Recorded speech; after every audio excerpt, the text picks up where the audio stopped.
Hello and welcome to RetroQuest. I'm Jay, and this is the show that gives me an excuse to revisit old games from yesteryear on retro consoles with original hardware just how they were intended. And today we are playing Time Crisis 2 on the PlayStation 2, which was originally released on consoles in 2001, having been ported from its arcade release 4 years earlier. Let's head on over to the comfy chair and boot it up.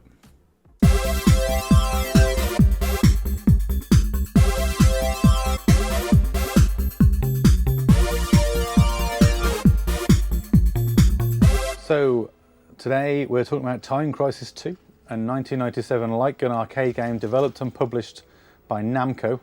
This is the second installment in the Time Crisis series, and it introduced co-op two-player gaming and the Crisis Flash system to the franchise. Let's take a look at how this game was made and how it was received and what makes it so special. It's me, Christy. I found some data about the satellite network. Haven't the agents left yet? Keith and Robert are on their way. No one can... This is voice acting at its absolute finest. Again, you don't play this for the story though, do you? It's all about the gun. Looks like we've caught you just in time. A leak like this would have been problematic, to say the least. A punch like that, and you think you're gonna conquer the world? Silence! You have no idea how perfect our plan is. Now take her away. What the? Oh. Here we go.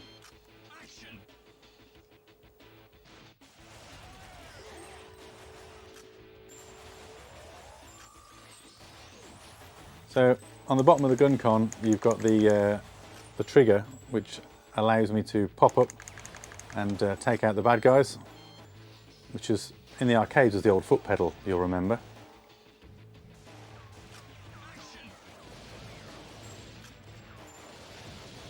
I actually have two gun cons for the PS2 to play this multiplayer. The only problem with it is, because the game had effectively a split path for player 1 and player 2, instead of giving you two players on a nice full screen, you end up with two players with two small boxed versions of their screen.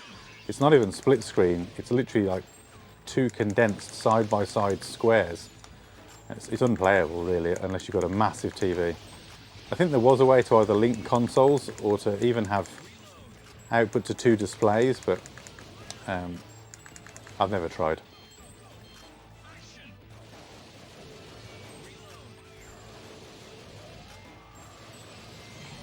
Boom. These games still hold up there. I mean, graphically it's not the best, but it doesn't need to be. It's clean, it's clear, you know what you're shooting. And of course these only work on retro TVs. You can't play these on modern flat screen TVs because of the way the light gun technology worked, which was actually the main reason for me investing in this in the first place. And then it really kicked off my love of retro collecting and getting me back into playing things as they once were. I'd done emulation, I tried those things in the past, and that had been fine, but it wasn't until I started playing PS2 games on an old CRT style TV that I realised just how good they still looked. When you upscale them onto HDMI, they look rubbish. It does show them up, but when you play them as they were meant to be played, they look spot on.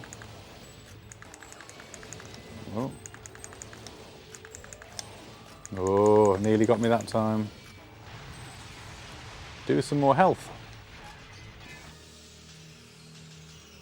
Area 1 cleared. I'll show some gameplay shortly and I'll tell you a bit more about the game, but it's very difficult to talk and to give you facts while trying to concentrate on such a fast moving game. So you have to bear with me if it's slightly different to our normal style of play.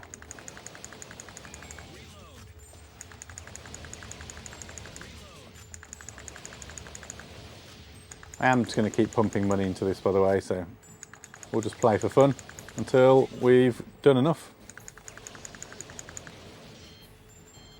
It's so good. It's just so good. Puts a smile on your face. There's nothing else you can do with it. It's just fun.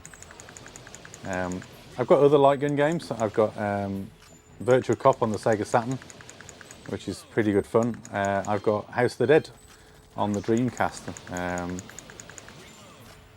with their light guns. I don't think either are as good as the GunCon in terms of the hardware, but good games in their own right. I used to love Virtua Cop, and actually that was the one I spent more time on as a kid because I had that for longer and when I was younger. This was prohibitively expensive for me as a kid when it came out. I did own it, but since getting into retro collecting I actually bought a whole load of gun games to maximise the hardware. Quite a few from this series. We've got one about vampires as well. I've got a dino one that I've not tried yet. If you want to see those on the channel in the future, give this a like. Let me know in the comments, and I'll happily film a few more light gun games in the future. Maybe we'll create a little playlist. I've also got, which I will be doing on the channel at some point, some of the light gun games for the Wii. So there's a couple of House of the Dead games on the Wii, which actually use like a cradle to hold the Wii remote and the nunchuck so that you can use it like a gun. Now, I must admit, I've not sat and played that for any kind of extensive amount of time, but I will give it a try, and we'll capture some footage and I'll share it with you. And I guess the most modern version of this I've played, actually, or of any kind of shooting game, would have to be VR. There's some fantastic games on the PSVR that use a light gun controller, or a gun controller, not light gun. And that was a lot of fun. God, I'm so bad at this. I do not react fast enough to get out of the way of some of this stuff. There you go, area 2 cleared. So development-wise, Time Crisis 2 was developed by Namco's arcade division. It was led by Takashi Sano, who also worked on the first Time Crisis game. The game was designed to be more dynamic and immersive than its predecessor, with more varied environments, enemies and weapons. The game also featured a branching storyline with different paths and endings, depending on the player's choice and performance. One of the main features of Time Crisis 2 was the addition of a 2-player mode, which allowed 2 players to team up and cover each other. And the game used connecting cabinets to allow another player to join, and each player had their own screen and foot pedal. The game also supported the GunCon light gun controller, which was released by Namco for the PlayStation in 1995, and the GunCon had a trigger and button on the side which could be used to reload or change weapons. The game's story follows the efforts of 2 secret agents, Keith Martin and Robert Baxter, who work for an international organisation called the VSSE. They're sent to stop a rogue industry mogul named Ernesto Diaz, who plans to launch a nuclear satellite into space and sell it to the highest bidder. And Diaz is using a network of 64 satellites codenamed Starline as a front for his scheme. Along the way, the agents encounter various enemies and allies, including Christy Ryan, a fellow VSSE agent, who infiltrates Diaz's company, Yakov's Kinski and Neodyne's mercenary who kidnaps Christy and Buff Bryant, and a Neodyne helicopter pilot who transports the nuclear satellite, and Wild Dog, a former crime boss who works for Diaz and his prosthetic minigun arm. The game's action takes place in various locations, such as a hotel, a boat, a train, a helicopter and a spaceport, and the game has 4 stages, each divided into 3 areas. The game also has multiple endings depending on the player's actions and accuracy. The best ending is achieved by completing the game with a high score and shooting Diaz in the head, causing him to fall into the rocket's exhaust. I'll be honest, I don't think I've ever faced the end boss of this game because I find it very difficult.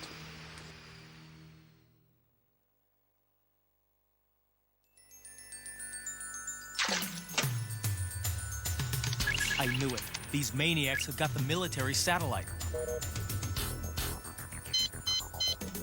And they're moving it by train. We better get going. There's no time to lose.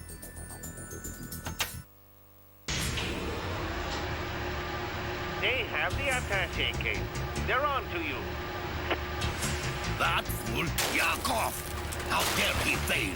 Hurry it up! Yes, sir.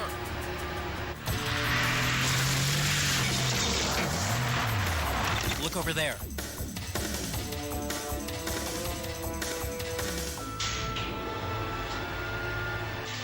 Let's go!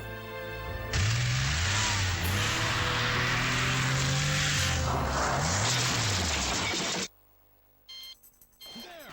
Go, go, go! Action! Reload.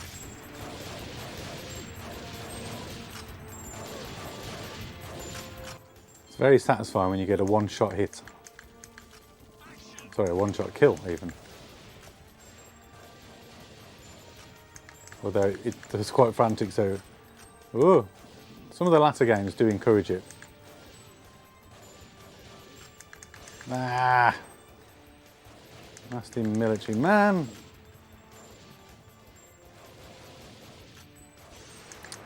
God damn it, I literally stood up into that. What an ass.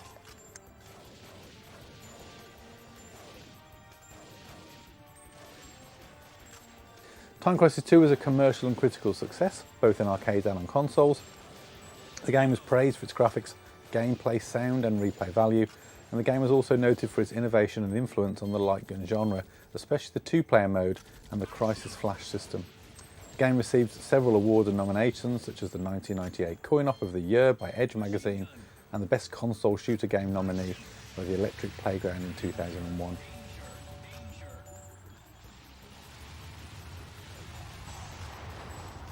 The game was ported to the PlayStation 2 in 2001 as part of the bundle with the GunCon 2 controller, which had improved accuracy and compatibility. The PlayStation 2 version featured enhanced graphics and additional cutscenes, as well as extra modes and features such as Crisis Mission Mode, a Clay Pigeon Shooting Mode, and a Quick and Crash Mode. The game was also compatible with the original GunCon and allowed players to use 2 light guns at a time.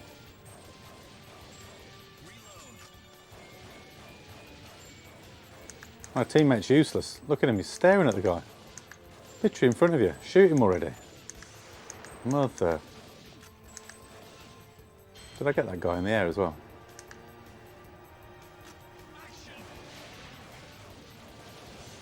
Oh, those red crates don't explode. Do they?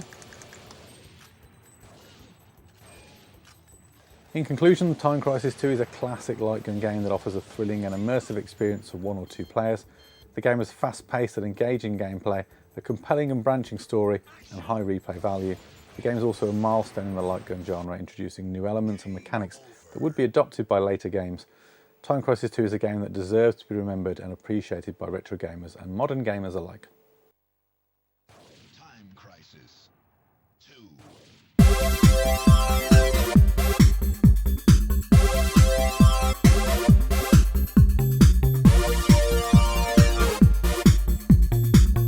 And that's it for this video. I really do miss a good light gun game. I know that there's some tech out there trying to bring this back, and I hope we see more in the future. But for now, I will make do with my retro collection. If you like this sort of content, then please like and subscribe. I also do the odd live stream, so ring the notification bell so you don't miss future streams and episodes. If there's a game you'd like to see me play on RetroQuest, then please let me know down in the comments below. And please share your memories. Did you own these games back in the day? Do you play them in the arcades? I'd love to hear your thoughts. Until next time, please remember, you're only young once, but you can stay immature indefinitely. Oh, please, God, no! Thanks again, and I'll see you next time.